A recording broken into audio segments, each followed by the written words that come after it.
Sally sells seashells by the seashore. Hello, boys and girls. Miss Kim is here to talk about seashells. One of my favorite places to go to in the summertime is the beach, where I always find the most beautiful seashells. They're treasures. And I've always been fascinated by seashells. Where do they come from? Why do we have seashells? We're going to uncover that today in this vlog all about seashells. Look at the treasures Miss Kim has found. Look at that beautiful seashell. There are more. Look at that, it's rounder. The other one had spikes on it. This is one of the most common ones I find at my beaches on the East Coast in the United States. I haven't found one of these yet, but wow, look at that. Boing. Stick around, we're going to have fun and learn a lot about seashells. Who lives inside of a shell? I don't. I live in a house. Mollusks live inside of a shell. And snails. And sometimes the discarded shells. Other creatures live in them as well, such as hermit crabs. We'll learn more about them a little later. But let's talk about mollusks now. So what does this shell do for a mollusk? The shell helps protect the mollusk from getting eaten. And sometimes the shell is designed to help a mollusk dig deeper and get faster under the sand when it's trying to escape. There are over 200,000 mollusks in the world that we know of. That means there are over 200,000 unique shells. That's why we see so many different types of shells. This one is particularly colorful and beautiful. Now, there are two types of shells. There are bivalve shells and there are cone-type shells. Those are the two types of shells in our world. Our bivalve shells are the clam-like shells, the ones that have two sides. So this would have another side to it, and it would open and shut, open and shut. It can close when it needs to protect itself, and then it can open up when it wants to eat. See the mussel shells? I usually find those still closed together. Sometimes they're separate, sometimes they're together. I'm going to show you a few right now. Here we have a bivalve scallop shell, closed. Half of a blue scallop shell, a clam shell together but opened, and oyster shells. Fascinating. The second category is called the gastropods. They only have one shell and no hinge. The bivalve have a hinge. Two shells connected by a hinge. The gastropods do not. A couple of examples of gastropod shells are the conch shell, the nautilus shell. One of the most expensive shells, because it is so unique, is called the Conus gloriamaris, found in the Philippines. The beauty of this shell is quite clear. Check it out. Here's the beautiful and unique Junonia shell, cowrie shell, the Scotch bonnet shell, and another Scotch bonnet. Mollusks only grow one shell in its lifetime, and it grows along with it until the mollusk dies. The mollusk sheds that shell when it dies. Other sea creatures eat the mollusk as food, and then up on the beach, we get the beauty of the shells. The inside where they used to live, this is a little broken down from the waves crashing and breaking it. But they used to live inside the shell. Then we get to sometimes take them home. It's best if we leave them on the beach, but every now and then I take a shell home because they're so beautiful, but I don't take them all because the environment needs the shells. Miss Kim wants to sing a song about the smallest mollusk shell that was found in Borneo. It's called the itsy bitsy mollusk. And the shell's so small, you could hardly see it.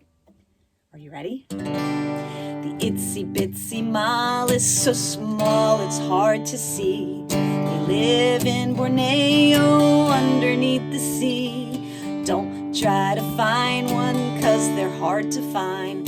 They are as small as a needle's eye. I bet you recognize that from the itsy bitsy spider. Miss Kim just being silly. And there's also the giant clam. It's the largest living mollusk found underneath the sea. Take a look. Now there's a carrier shell. This one was a very interesting shell. Take a look at this shell. Carrier shell carries a snail. It's a unique shell. Somehow, this shell will combine and cement stones, other shells, sponges, as well as other debris to the shell. Do you want to know why? It acts as a defense to protect these wonderful snails. I found that to be one interesting mollusk, and how its behavior helps to adapt to its environment to protect it. Because there are over 200,000 seashells in our world, I'm going to cover a few beautiful, beautiful shells. We're going to go through a bunch of photos, and I will tell you what the shell is. First, we have the clam shell. Pretty common. We have the mussel shell, the scallop shell. There's a cone snail shell, a conch shell. There is a giant clam, a cowrie shell, Scotch bonnet shell, and the oyster shell. Humans love to eat these bivalve mollusk creatures such as clams. They love to eat scallops, oysters, mussels. We just love them, and some people in different cultures even love to eat snails in shells. They're not the bivalve kind, though. They're the cone kind. We use seashells as jewelry, decorations, and in ancient times they were used as tools. And I can see how shells could be used as a tool. I mean, look at this right here. You can actually scoop dirt with it. You can do lots of things with seashells. In the ancient times, I bet they came up with some really great ways to use seashells. So I have a few beautiful jewelry necklaces with seashells on them.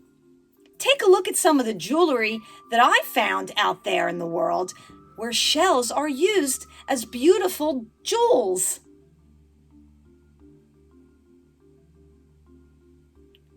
And artwork. There's so many uses for shells. After the mollusks die and shed their shells, they also can be used for homes for other creatures. For instance, the hermit crab. The hermit crab usually uses the discarded shells, the conch shells, and the rounder shells for their body. Have you seen a hermit crab with the shell? They have a very soft body, so going into those shells, using them to protect them helps. Pretty fascinating. So shells are used in nature for other things. Other cool uses for seashells is some people use them for musical instruments. Boop, boop, boop, boop. But not like that. Here's what a musical instrument seashell sounds like and looks like. I bet you're not a stranger to seashells, but there are a few places in our world where you can find the most beautiful seashells. The first place is Shell Beach in Western Australia. Here's a photo I found. Look at all the shells on this beach. It's a treasure. It's just a treasure for all those seashell collectors. Another favorite beach for seashell collectors is Sanibel Island in Florida. Here's a picture of Sanibel Island's shell beach. Then we have to go all the way to South Africa to a beach called Jeffreys Bay. beautiful, beautiful photos of these wonderful shell beaches. And then in St. Bartholomew, there's also a shell beach. So that's not the only place that has shells, but those beaches are the most famous for having the best seashells and the most seashells to find. Beautiful, beautiful seashells. Miss Kim would like to say thank you for joining me in learning all about seashells. I hope that you enjoyed this program. If you've enjoyed it, not only pass it on to your friends, but don't forget to subscribe to my channel. More to come. Have a great day. Bye.